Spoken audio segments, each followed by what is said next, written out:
একটা কথা বলুন, সবাই দিকে আসুন। হ্যাঁ, আপনি বলুন।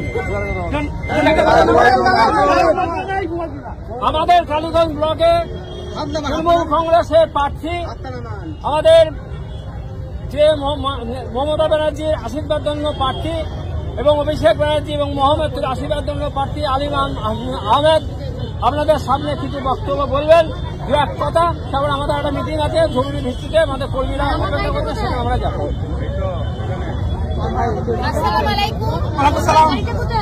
নমস্কার, জনমত হিন্দু ভাইরা এখানে আছেন। আপনারা জানেন যে আজকে তৃণমূল কংগ্রেসের পক্ষ থেকে প্রার্থী ঘোষণা হয়েছে এবং আমি প্রথমেই আমাদের সুপ্রিমো আমাদের দিদি মমতা ব্যানার্জিকে অনেক অনেক ধন্যবাদ জানাই এবং অভিষেক ব্যানার্জিকে অনেক অনেক ধন্যবাদ জানাই, কারণ ওনারা কালীগঞ্জের প্রার্থী হিসেবে আপনাদের পাশে থেকে আপনাদের কাজ করার জন্য আমাকে একটা সুযোগ করে দিয়েছেন, তাই আমি তাদেরকে ধন্যবাদ জানাই।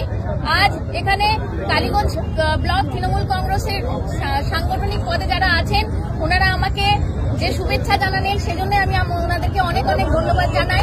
আমাদের সংগঠন কালীগঞ্জে খুব উন্নত, খুব শক্তিশালী। এই সংগঠনকে ভিত্তি করে আগামী দিনে যে উপনির্বাচন, আপনারা যারা এখানে উপস্থিত আছেন আপনারা জানেন তৃণমূল কংগ্রেস কিভাবে আপনাদের পাশে থাকে।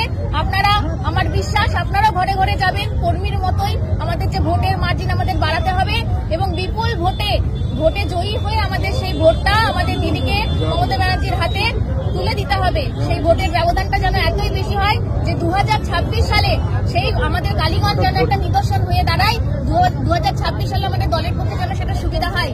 তাই আপনাদেরকে আমি আজকে অনেক অনেক অনুরোধ জানাচ্ছি যে আপনারা ভোটের ময়দানে নামুন এবং ভোট করুন, এইটুকু আমি আমার আশা রাখছি।